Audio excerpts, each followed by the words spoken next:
ሰላም የተከበራችሁ የዩቲዩብ ተከታታዮቻችን እንደተለመደው ዝግጅታችንን አሰናድተን ወደ እናንተ ይዘንላችሁ መጥተናል። በመጀመሪያም አርዕስተ ዜና። ሰባተኛው ሀገራዊ ምርጫ ፈቃጅና አስቻይ ሁኔታዎች ባሉባቸው አካባቢዎች ይካሄዳል። በመዲናዋ የንግድ ተቋማት አምሽተው እንዲሰሩ መደረጉ በከተማዋ ምጣኔ ሀብት ላይ ያመጣውን ውጤት ለማጥናት መታቀዱ ተገለጸ። ሩሲያና ዩክሬን ዛሬ በኢስታንቡል የሚያደርጉት ውይይት ተጠባቂ ሆኗል። ከደንብ መተላለፍ ቅጣት ከ361 ሚሊዮን ብር በላይ ተሰበሰበ። ሽብርተኝነትን እንዋጋ ስትል ህንድ ለኢትዮጵያ ጥሪ አቅርባለች። ጾታዊ ጥቃት መልኩና አይነቱን እየቀያየረ መፈጸሙን ቀጥሏል ሲል የኢትዮጵያ ሴቶች ፌዴሬሽን ገልጿል። ይህንና መሰል ዜና ከነ ማብራሪያዎቹ ይዘን መጥተናል። አብራችሁን ቆዩ።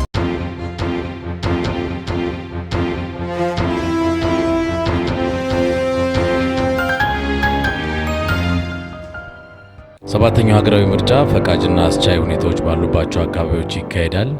የኢትዮጵያ ብሔራዊ ምርጫ ቦርድ መጪው ሀገራዊ ምርጫ ፈቃጅና አስቻይ ሁኔታዎች ባሉባቸው የምርጫ ክልሎች እንደሚደረግ ገለጸ። በሀገሪቱ ያለው የጸጥታ ሁኔታ በጣም ተለዋዋጭ በመሆኑ ምርጫው በሚቃረብበት ወቅት ሁኔታ በዝርዝርና በጥልቀት የሚታይ መሆኑን አስታውቋል። ቦርዱ ይህንን ያስታወቀው የሰባተኛው ሀገራዊ ምርጫ ቅድመ ዝግጅትና ተያያዥ ጉዳዮችን በተመለከተ ዛሬ ሰኞ ግንቦት 25 2017 በአዲስ አበባ ስካይላይት ሆቴል ለጋዜጠኞች በሰጠው መግለጫ ነው። የቦርዱ ሰብሳቢ ሜላትወርቅ ኃይሉ ምርጫን ለማድረግ በየአካባቢዎቹ አስቸኳይ ሁኔታ መኖር የግድ አስፈላጊ እንደሆነ በዚሁ መግለጫ አመላክተዋል። በስድስተኛው ሀገራዊ ምርጫ ቦርዱ በሁሉም አካባቢ ምርጫ አካሄዳለሁ ብሎ ነው ያቀደው። አሁንም በሁሉም አካባቢ ምርጫ እናደርጋለን ብለን ነው የምናቀደው ሲሉ ሜላትወርቅ ለጋዜጠኞች ተናግረዋል። በሰኔ 2013 ዓ.ም በተካሄደው ስድስተኛው ጠቅላላ ምርጫ የህዝብ ተወካዮች ምክር ቤት ካሉት 547 መቀመጫዎች ውስጥ 102 የሚሆኑት ላይ ምርጫ አልተካሄደም። ከነዚህ መቀመጫዎች ውስጥ 38ቱን ሊይዙ የሚገባው የትግራይ ክልል ተመራጮች የነበሩ ቢሆንም በወቅቱ በክልሉ ጦርነት እየተካሄደ ስለነበር ምርጫው ሳይካሄድ ቀርቷል። በዚህም ምክንያት የትግራይ ክልል ባለፉት 4 ዓመታት በፓርላማ ውስጥ ተወካዮች የሉትም። የአማራና የኦሮሚያ ክልል የተወሰኑ አካባቢዎች እንደዚሁ በጦርነትና በግጭት ውስጥ በመቆየታቸው የፓርላማ ተወካዮቻቸው ለመምረጥ በአካባቢያቸው ምርጫ ማድረግ አልተቻለም። በቤኒሻንጉል ጉሙዝ ክልል 9 የተወካዮች ምክር ቤት ወንበሮችን ጨምሮ አዲስ መንግስት ለመመስረት የሚያስችሉ የቀሪ የክልል ምክር ቤት መቀመጫዎች ምርጫ የተካሄደው 2 ዓመት ዘግይቶ ነበር። ምርጫ ቦርድ ሰባተኛውን ሀገራዊ ምርጫ ሲያካሄድ የየአካባቢው ሁኔታ ባገናዘበ መልኩ ተመሳሳይ አካሄድ ሊከተል እንደሚችል የቦርዱ ሰብሳቢ በዛሬው መግለጫቸው ላይ ጥቆማ ሰጥተዋል። ቦርዱ ምርጫ ለማካሄድ መሬት ላይ ያለውን ነገር የሚመለከተው በምርጫ ክልሎች ደረጃ መሆኑን ሜላትወርቅ አስረድተዋል። የህዝብ ተወካዮች ምክር ቤት የሚመሰረተው ምርጫ ክልሎችን መሰረት ባደረገ ነው። ስለዚህ ከዚህ ጋር የማያያዝ ከሆነ በጥቅሉ ሳይሆን ፈቃጅና አስቻይ በፈጠሩበት ሁኔታዎች የምርጫ ክልሎች ሁሉ ላይ ያለውን ምርጫ እናደርጋለን። ለዚህም ነው ዝግጅታችን ማንንም ልዩነት ሳያደርግ በሁሉም ቦታ ለማድረግ እንችላለን በሚል የተነሳ ነው ሲሉ የቦርድ ሰብሳቢዋ ተናግረዋል። በመዲናዋ የንግድ ተቋማት አምሽተው እንዲሰሩ መደረጉ በከተማዋ ምጣኔ ሀብት ላይ ያመጣውን ውጤት ለማጥናት መታቀዱ ተገለጸ። በከተማዋ የኮሪደር ልማት ባለባቸው አካባቢዎች የንግድ ተቋማት እስከ ምሽቱ 4 ሰዓት ድረስ እንዲሰሩ የሚያዝ ህግ መውጣቱ ይታወቃል። ይህን ተከትሎ መዲናዋ ላይ የሚፈጠሩ ኢኮኖሚያዊ ለውጥን በሚመለከት አራዳ ኤፍኤም ውሳኔውን ያሳለፈውን የአዲስ አበባ ንግድ ቢሮን ጠይቋል። ቢሮ በምላሹ አሁን ላይ የንግድ እንቅስቃሴው እስከተጠቀሰው ሰዓት ድረስ ወጥና ዘላቂ እንዲሆን ማስቻል ቅድሚያ የተሰጠው ጉዳይ እንደሆነ ጠቅሶ ምን ያህል ለኢኮኖሚው አስተዋጽኦ አለው የሚለው ደግሞ ጥናት ይደረግበታል ብሏል። ጥናቱ የሚጀምረው የከተማዋ ነዋሪ በምሽት ሸመታ ለማካሄድ የመውጣት ልማድ እያዳበረ መሄዱ ከተስተዋለ በኋላ መሆኑም ተጠቁሟል። የአዲስ አበባ ንግድ ቢሮ ምክትል ኃላፊ ፍስሐ ጥበቡ ዜጎች ስራን ባህል እንዲያደርጉና ተጨባጭ በገንዘብ የተለካ ምጣኔ ሀብታዊ ለውጥ እንዲኖር የንግድ ማህበረሰቡ የሚያነሳቸውን ችግሮች ለመፍታት ጥረት እያደረግን ነው ሲሉ ለጣቢያችን አስረድተዋል። ከትራንስፖርት አንጻር እንዲሁም ከመሸ በኋላ የደህንነት ችግር አለባቸው የተባሉ አካባቢዎችን በመለየት ከሚመለከታቸው አካላት ጋር ተጨማሪ ስራዎች እየተሰሩ እንደሆነም ገልጸዋል። በመቀጠልም ከደንብ መተላለፍ ቅጣት ከ361 ሚሊዮን ብር በላይ ተሰበሰበ።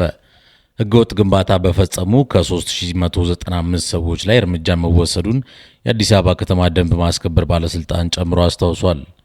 የባለስልጣኑ ዋና ስራ አስኪያጅ ሻለቃ ዘሪሁን ተፈራ እንደገለጹት ባለፉት 9 ወራትም ህገወጥ ግንባታ በፈጸሙ 3195 ሰዎች በ32000 ህገወጥ ነጋዴዎች፣ በ1121 ህገወጥ የእንስሳት አዘዋዋሪዎች ከ100 ሺህ በላይ ህገወጥ ማስታወቂያዎችና በተለያዩ አዋኪ ድርጅቶች የተሳተፉ ከ4 ሺህ በላይ ተግባራት ላይ እርምጃ ተወስዷል። እንደ ኢፒድ ዘገባ ባለስልጣኑ የደንብ መተላለፍ ቅድመ መከላከል ስራና መተላለፎች ሲስተዋሉም ቅጣት የማስተላለፍ እርምጃ እየወሰደ ሲሆን ባለፉት 10 ወራት ከደንብ መተላለፍ ቅጣት 361 ሚሊዮን 631368 ብር መሰብሰቡ ታውቋል። ወደ ባህር ማዶ ዜናችን ስናልፍ ሽብርተኝነትን እንዋጋ ስትል ህንድ ለኢትዮጵያ ጥሪ ያቀረበች። ሽብርተኝነትን እንዋጋ ስትል ህንድ ለኢትዮጵያ ጥሪ ለማቅረብ ከገዢውና ተቃዋሚ ፓርቲ የተውጣጡ የምክር ቤት አባላት ልዑካን ወደ ኢትዮጵያ መላኳን በኢትዮጵያ የህንድ ኤምባሲ አስታውቋል። በፓኪስታን መንግስት የሚደገፉ ታጣቂ ኃይሎች በሺዎች የሚቆጠሩ ንጹሃን ህንዳውያን ላይ የሽብር ተግባር ፈጽመዋል በማለት ከሁሉም ፓርቲዎች የተውጣጡ የህንድ የፓርላማ አባላት ትላንት ማምሻውን በአዲስ አበባ ባለው የህንድ ኤምባሲ ተገኝተው አስታውቀዋል። ልዑካኑ ኢትዮጵያ ሽብርተኝነትን በመዋጋት ግንባር ቀደም ሀገር በመሆኗ ከህንድ ጎን እንድትቆም ጥሪ እናቀርባለን ብለዋል። እንደ አህጉርም የአፍሪካ ህብረት ከየትኛውም አህጉራዊ ድርጅት በበለጠ በሽብርተኝነት ላይ ቁርጠኛ አቋምና መመሪያ ያለው ነው ያለው ልዑካን ቡድኑ አፍሪካም ከህንድ ጎን እንድትቆም ጥሪ አስተላልፏል። ልዑኩ ከኢትዮጵያ ከፍተኛ ባለስልጣናት ጋር ተነጋግሮ ኢትዮጵያ ከህንድ ጎን እንደምትቆም ስለመጠየቁ ያስታወቀ ሲሆን ዚሮ ቶለራንስ አጌንስት ቴሮሪዝም በሚል መሪ ቃል ባከናወነው የትላንቱ ጉባኤው ለመላው አፍሪካውያንና የአፍሪካ ቀንድ ጥሪውን አስተላልፏል። ኢትዮጵያ አፍሪካ ህብረት መቀመጫ በመሆኗ ከኢትዮጵያ ጋር መስራት ከአፍሪካ ጋር መስራት ነው ያለው ኤምባሲው ህንድ የኢትዮጵያን አስቸኳይ አጋርነት እንደምትሻ አስታውቋል።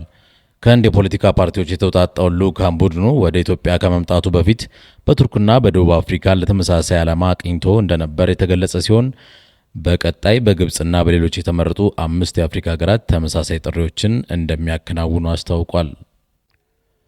ሩሲያና ዩክሬን በኢስታንቡል የሚያደርጉት ውይይት ተጠባቂ ነው። በሩሲያና ዩክሬን መካከል ጦርነቱ እየጠነከረ ቢመጣም ዓለም ላይ በኢስታንቡል የሚደረገው የሁለቱን ሀገራት ውይይት ውጤት በጉጉት እየጠበቀ ይገኛል። በኢስታንቡል ከተማ ዛሬ ለሚደረገው የሰላም ድርድር የዩክሬን ተወካዮች የሰላም ስምምነት ረቂቅ ይፋ አድርገዋል። ረቂቁም የ30 ቀናት የተኩስ አቁም ስምምነት በሁለቱ ሀገራት መካከል የታጋቾች ልውውጥናም የሁለቱ ሀገራት ፕሬዚዳንቶች የፊት ለፊት ውይይት ትኩረት ካደረገባቸው ነጥቦች መካከል ይጠቀሳሉ። በኢስታንቡል ዛሬ እንደሚደረግ የሚጠበቀው ውይይት ረቂቁ ይቀርባል የተባለ ሲሆን በሞስኮና ኪየቭ መካከል ለ3 ዓመታት የዘለቀውን ጦርነት ለማስቆም ይረዳል ተብሏል። የዩክሬን ባለስልጣናትም ረቂቁን በኢስታንቡል ለውይይት ከመቀመጣቸው በፊት ለሩሲያ ተወያዮች መላካቸውን ሮይተርስ ዘግቧል። ነገር ግን ሩሲያና ዩክሬን የሰላም ስምምነቱን ቢፈጽሙም ሩሲያ ከዩክሬን ላይ በተወሰዱ ግዛቶች ላይ የሩሲያ ሉዓላዊነት እውቅና መስጠቷ በዩክሬን በኩል ቅቡልነት እንደማይኖረው ሮይተርስ በዘገባው አክሏል። የአሜሪካው ፕሬዚዳንት ዶናልድ ትራምፕም ሞስኮና ኪየቭ በሰላም ስምምነቱ ላይ በጋራ መስራት አለባቸው፣ ይህ ከሆነ ጦርነቱ የማይቆምበት ምክንያት የለም ብለዋል። ቻይና ከአሜሪካ ጋር የገባችው የንግድ ስምምነት በአሜሪካ በኩል መጣሱን አስታወቀች። ቻይና አሜሪካ የገባችውን የንግድ ስምምነት በአደገኛ ሁኔታ መጣሷን አስታውቃ ጥቅሞቿን ለመከላከል ጠንካራ እርምጃዎች እንደምትወስድ ማስታወቋን የዘገበው ቢቢሲ ነው። የቻይና ንግድ ሚኒስቴር እንዳለው ዋሽንግተን ባለፈው ወር በጄኔቫ ሁለቱም ሀገራት ወደ ሀገራቸው በሚያስገቧቸው ምርቶች ላይ የጣሉትን ታሪፍ ዝቅ ለማድረግ ስምምነት ቢደርሱም አሜሪካ ግን ይህንን ስምምነት በአደገኛ ሁኔታ ዝቅ የሚያደርግ እርምጃዎች መውሰዷን አስታውቋል። የቻይና መንግስት አቋም የተሰማው ባለፈው አርብ ትራምፕ ቻይና ከኛ ጋር የገባችውን ስምምነት ሙሉ በሙሉ ጥሳለች ሲሉ ከተናገሩ በኋላ ነው።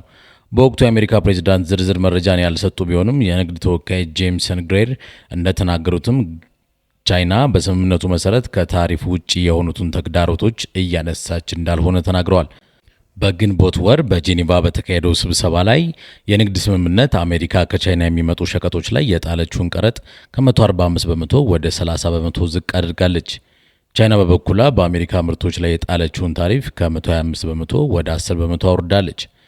ሰኞ ዕለት ቤጂንግ አሜሪካ በስምምነቱ ላይ ጣሰችውን ስትዘረዝር የኮምፒውተር ቺፕ ዲዛይን ሶፍትዌር ለቻይና ኩባንያዎች መሸጥ ማቆም፣ በቻይናው ግዙፍ የቴክኖሎጂ ኩባንያ ሁዋዌ የተሰሩ ቺፖችን በአገሯ ጥቅም ላይ እንዳይውሉ ማስጠንቀቅና የቻይናውያን ተማሪዎች ቪዛ መሰረዝን ያጠቃልላል።